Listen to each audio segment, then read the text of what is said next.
Journey વ્લોગ્સની અંદર આપ સૌનું સ્વાગત છે અને આપણે ફરીથી એક નવી જર્ની લઈને પાછા આવી ગયા છીએ. આજની જે જર્ની આપણે કરવાના છીએ તે મોરબીથી લઈને રાજકોટ સુધીની જે ટ્રેન નંબર કહેવાય છે 09446, જે ભુજથી ચાલીને રાજકોટ સુધી જે સ્પેશિયલ ટ્રેન મૂકી છે એ ટ્રેનની અંદર આપણે જર્ની કરવાના છીએ. અને આ ગાડી અત્યારે કોઈ સ્ટોપેજ નથી લેતી, મોરબીથી ડાયરેક્ટ રાજકોટ પહોંચાડે છે અને આ ટ્રેન 1 કલાક 10 મિનિટ જેટલો સમય લે છે. અને આ ટ્રેનનો ટોટલ જે ટાઈમિંગ છે તે કહેવાય છે 6 કલાક ને 25 મિનિટ, જે ભુજથી ચાલીને રાજકોટ સુધીનો રહે છે. આ ગાડી 6 વાગ્યાને 25 મિનિટે આ ગાડી ભુજથી ઉપડે છે અને કહેવાય છે કે 12 વાગ્યાને 46 મિનિટે આ ગાડી રાજકોટમાં પહોંચાડે છે. અને આ ટ્રેનની અંદર આપણે સફર કરશું ને આ ટ્રેનની અંદર ICF કોચ દ્વારા આ ટ્રેન ચાલે છે. અને આની અંદર એક એસી ચેર કાર છે અને એક નોર્મલ ચેર કાર છે અને બાકી આની અંદર 8 ડબ્બા જે છે તે જનરલ આવે છે. દોસ્તો, આ ટ્રેનની અંદર આપણે સફર કરીને જોઈએ છે કે કેવો રહેશે સફર. અને આ ટ્રેનનો ટાઈમ મોરબીની અંદર 11 વાગ્યાને 7 મિનિટનો ટાઈમ છે અને આ ગાડી અહીંયા 5 મિનિટ હોલ્ડ લે છે. 11 વાગ્યાને 12 મિનિટે આ ગાડી અહીંયાથી ઉપડી જાય છે. અને દોસ્તો, હમણાં ટ્રેન આવે એટલે હું તમને બતાવું છું, તો મારી સાથે તમે જોતા રહેજો દીપ જર્ની બ્લોગ્સ.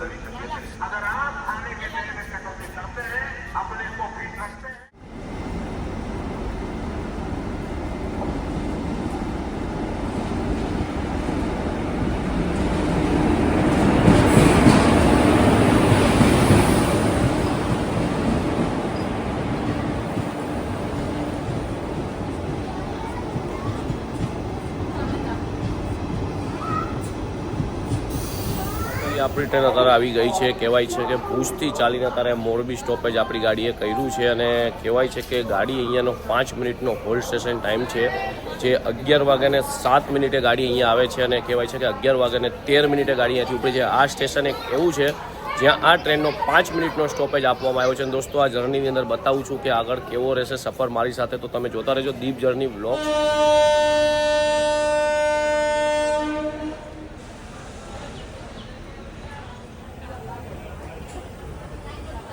ફાઇનલી આ ગાડી અત્યારે કહેવાય છે કે મોરબીથી 5 મિનિટનો સ્ટોપેજ લઈને નીકળી જાય છે. અને હવે નેક્સ્ટ સ્ટોપેજ જે આ ટ્રેનનું રહેશે તે રાજકોટ સ્ટેશન રહેશે. આ ગાડી વાંકાનેર કે કોઈ પણ જગ્યાએ સ્ટોપેજ લેતી નથી.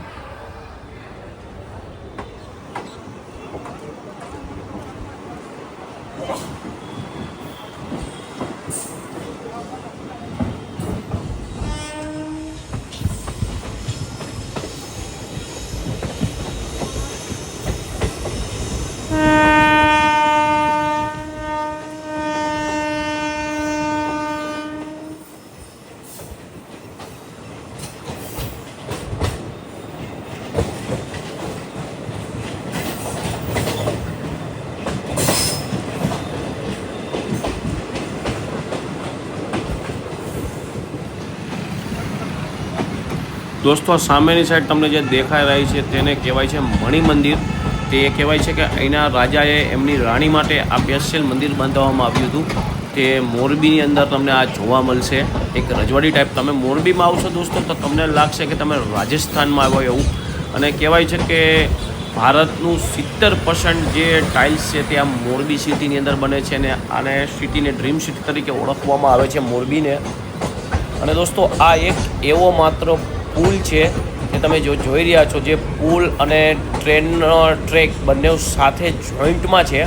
અને સામેની સાઈડ જો દોસ્તો તમને જે દેખાઈ રહ્યું છે તેને મોરબીનું દરબારગઢ કહેવામાં આવે છે. અને સામે જે દેખાયો તે ઝૂલતા પુલ છે અને એ જ ઝૂલતા પુલ ઉપરથી ઘણા વ્યક્તિઓ બધા કહેવાય છે કે તૂટ્યો તો ત્યારે ડૂબીને મરી ગયા હતા.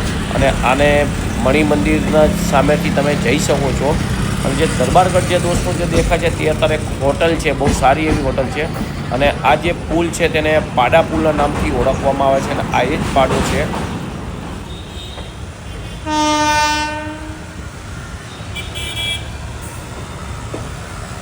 દોસ્તો કહેવાય છે કે આ જે ઘોડા ઉપર જે રાજા બેઠા છે તેને વાઘજી ઠાકોરના નામથી ઓળખવામાં આવે છે અને કહેવાય છે કે એક સમયની અંદર જ્યારે અહીંયા સ્ટીમ એન્જિન ટ્રેન ચાલતી હતી તે ટ્રેનને અહીંયા સલામી દેવા માટે અહીંયા ટ્રેન ઊભી રહેતી હતી અને અત્યારે પણ અહીંયા હોર્ન આપીને આ જે પૂતળું છે એને સલામી આપે છે.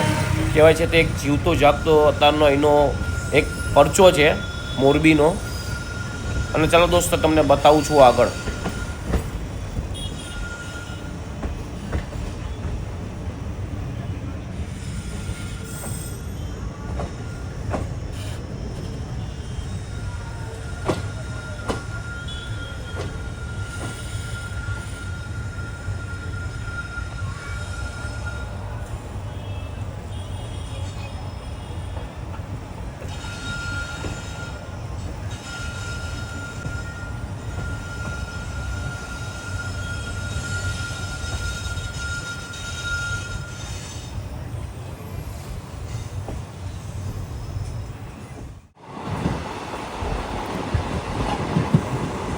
દોસ્તો સામેની સાઈડ તમે જે જોઈ રહ્યા છો તે ન્યૂ પેલેસના નામથી ઓળખવામાં આવે છે કે મોરબીના રાજાનો તે કહેવાય છે મહેલ છે. અને તે તમારે મોરબીની અંદર જોવું હોય તો નજરબાગ રેલવે સ્ટેશનથી એક્ઝેક્ટ સામેની સાઈડ છે, પણ ત્યાં તમને કોઈ લોકોને એલાઉડ નથી, નો એન્ટ્રી છે. અને દોસ્તો આ ટ્રેન આપણી નજરબાગ ક્રોસ કરે છે ને આ મોરબીને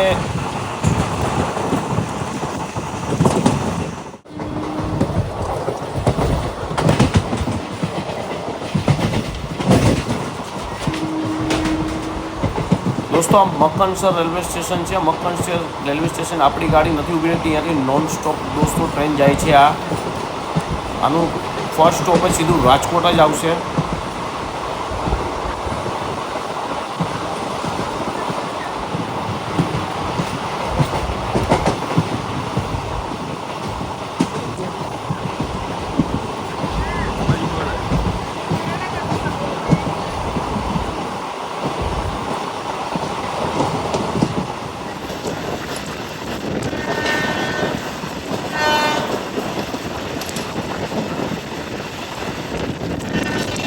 દોસ્તો તમને જે દેખાઈ રહ્યું છે તે ધુવા સ્ટેશન છે.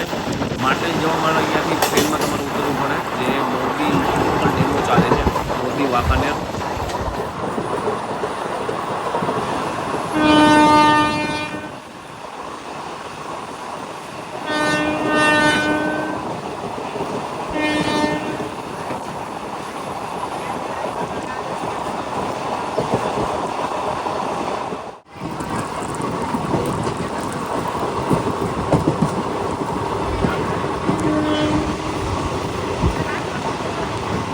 સામેની સાઈડ તમે જે હાઈવે જોઈ રહ્યા છો તે કહેવાય છે કે કંડલા અમદાવાદ મુંબઈ નેશનલ હાઈવે છે, જે તમે જોઈ રહ્યા છો તે કહેવાય છે કે કંડલા પોર્ટને જોડતો એક નેશનલ હાઈવે છે, જે અહીંયાથી અમદાવાદ, રાજકોટ, મુંબઈ જેવા સ્થળોને જોઈન્ટ કરે છે.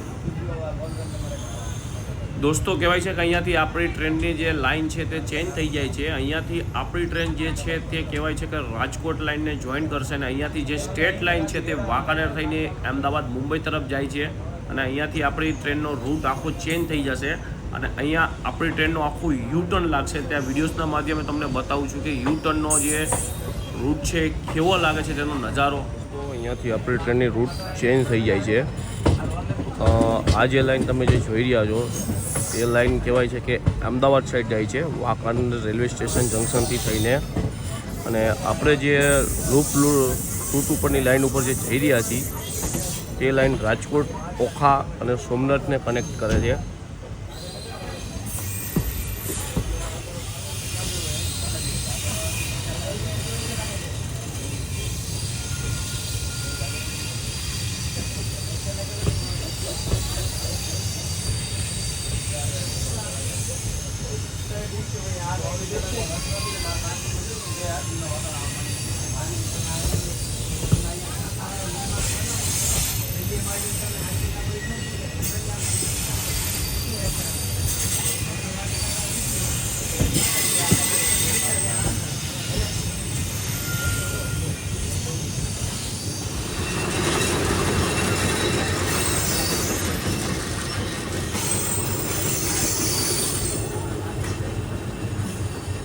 તો આ ટ્રેનની અહીંયા 2 મિનિટ સ્ટોપેજ આપી દે છે અને અહીંયા 2 મિનિટ સ્ટોપેજ લઈને આ ગાડી અહીંયાથી નીકળી જાય છે. વાંકાનેર બાયપાસ ઉપર આ ગાડી ઊભી રહે છે. બસ અહીંયા ગાડી 1 મિનિટનો સ્ટોપેજ લઈ લે છે.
ફાઇનલી દોસ્તો રાજકોટની અંદર આપણે પહોંચી ગયા છીએ. 1 કલાક અને 10 મિનિટ જેટલો સમય ટ્રેને લીધો છે અહીંયા પહોંચવામાં.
દોસ્તો મોરબીથી આપણી ગાડી નીકળીને આપણા તરફ પહોંચી ગયા છીએ રાજકોટ. લાસ્ટ સ્ટોપેજ રાજકોટ છે અને રાજકોટની અંદર આ ગાડીનો ટાઈમ બપોરના 1:15 પ્લેટફોર્મ નંબર 2 ઉપર આવે છે. અને દોસ્તો આ જ ગાડી બપોરે 2:30 રાજકોટથી પાછી ભુજ જવા માટે નીકળી જાય છે. એટલે આ ગાડી અહીંયા રાજકોટ 1:15 આવી જાય છે અને પાછી 2:30 વાગે પાછી ભુજ જવા માટે નીકળી જાય છે અને 8:30 પાછી આ ગાડી ભુજ પહોંચી જાય છે.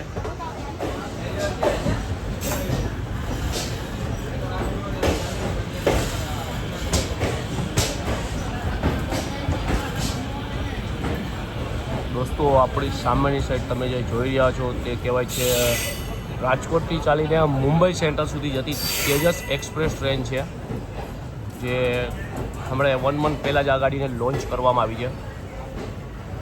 દોસ્તો ફાઇનલી આપણે રાજકોટ પહોંચી ગયા છીએ અને દોસ્તો મારી નેક્સ્ટ જર્ની તમારા માટે પાછી રહેશે રાજકોટથી ભુજ સુધીની, એટલે મોરબી સુધીની જર્ની આપણે ફરીથી પાછી આમાં કરશું.